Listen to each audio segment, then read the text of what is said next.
बिस्मिल्लाहिर्रहमानिर्रहीम। फ़हीम महबूब आपसे मुखातब है। आज का जो टॉपिक है इसके अंदर कुछ एक्सपेक्टेड जो मिनी बजट है उसमें कौन-कौन से जो टैक्सेस हैं वो इम्प्लीमेंटेशन हो सकते हैं, उसकी कुछ सजेशंस गवर्नमेंट को रिसीव हुई हैं और गवर्नमेंट इसके ऊपर प्लान कर रही है कि हमने किस तरीके से ये जो टैक्सेस हैं और कब ये इम्प्लीमेंट करने हैं, इसके ऊपर अभी डिस्कशन कंटिन्यू है।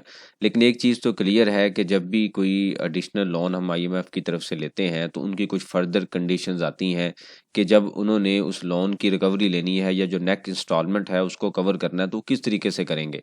तो एक ही उनके पास सोर्स है कि जो एडिशनल टैक्सेस हैं वो लगाए जाएँ और उस एडिशनल टैक्सेस को बाद में उनकी रीपे उस वैल्यू को, उस अमाउंट को रीपेमेंट के लिए यूज़ किया जाए। तो ये चीज़ तो क्लियर है कि सूनर और लेटर ये जो टैक्सेस हैं ये हमारे ऊपर इम्प्लीमेंट भी होंगे। लेकिन इससे ज़्यादा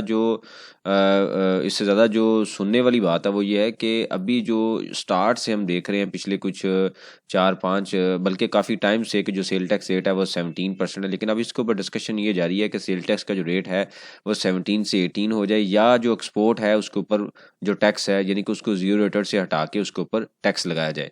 तो ये बिज़नेस रिकॉर्डर के ऊपर कुछ इन्फॉर्मेशन अवेलेबल है। अगर यहाँ पे आप देखें तो ये मैंने आपके सामने यहाँ पे ओपन की हैं। इस आर्टिकल्स को आप स्टडी कर सकते हैं। इसके अंदर जो डिस्कशंस अवेलेबल है और वो चीज़ें अवेलेबल हैं कि किन-किन के ऊपर जो मेजर टैक्सेस हैं वो अप्लाई हो सकते हैं। तो पहला जो पॉइंट है वो ये है कि जो एडवांस टैक्स ऑन व्हीकल है उसके ऊपर जो टैक्स है, जो ऑलरेडी जो टैक्स की रेशियो है उसको बढ़ाया जाए।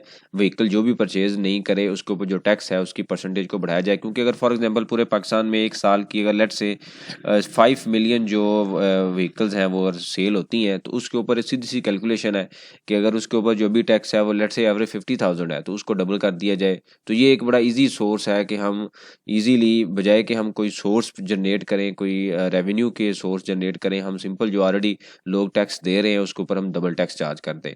उसके बाद है प्रॉपर्टी परचेज़ एंड सेल। अब रियल सेल्स सेक्टर आपको पता है कि इसमें डेली बेस पे बाइंग और सेलिंग हो रही होती है। तो पिछले कुछ पीरियड से तो वैसे ये बिज़नेस ये भी काफ़ी रिड्यूस हो चुका है। इसके ऊपर भी जो टैक्स है वो सेल और परचेज़ के ऊपर बढ़ाया जाए क्योंकि वो ये समझते हैं कि जो सेल और परचेज़ है वो एक बिज़नेस हो रहा है और जो बिज़नेस है वो अपने प्रॉफ़िट से कुछ पोर्शन हमें दे देगा।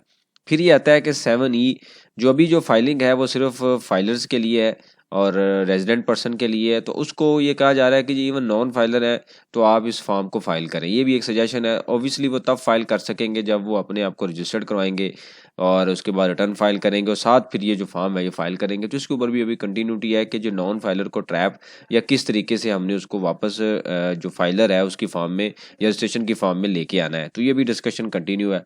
फिर ये आता है जी एडवांस टैक्स ऑन यूटिलिटी। अब आप सबको पता है कि अभी जो डिस्कशन चल रही है कि जो यूटिलिटीज़ के रेट हैं वो बढ़ाए जाएँगे, तो उसमें एक पोर्शन ये भी है कि जो एडवांस टैक्स का रेट भी बढ़ा दिया जाए। तो इनडायरेक्टली जो एक एंड कंज्यूमर है या जो लोग डोमेस्टिक में यूज़ करते हैं, जो एडवांस टैक्स को क्लेम नहीं कर सकते, तो इसमें अब फर्दर ये है कि जी नॉन फाइलर यानी कि अगर आपके नाम पे कोई इलेक्ट्रिसिटी का मीटर है और आप नॉन फाइलर हैं, तो आपके लिए रेट डबल होगा। अब कई ऐसे लोग हैं, जैसे हम देखते हैं कि जो रिटर्न फाइल नहीं करते, उनका जो यूटिलिटीज़ के जो कनेक्शन है वो किसी ऐसे के बंदे के नाम पे है, किसी ऐसी फ़र्द के नाम पे जो फाइलर नहीं है।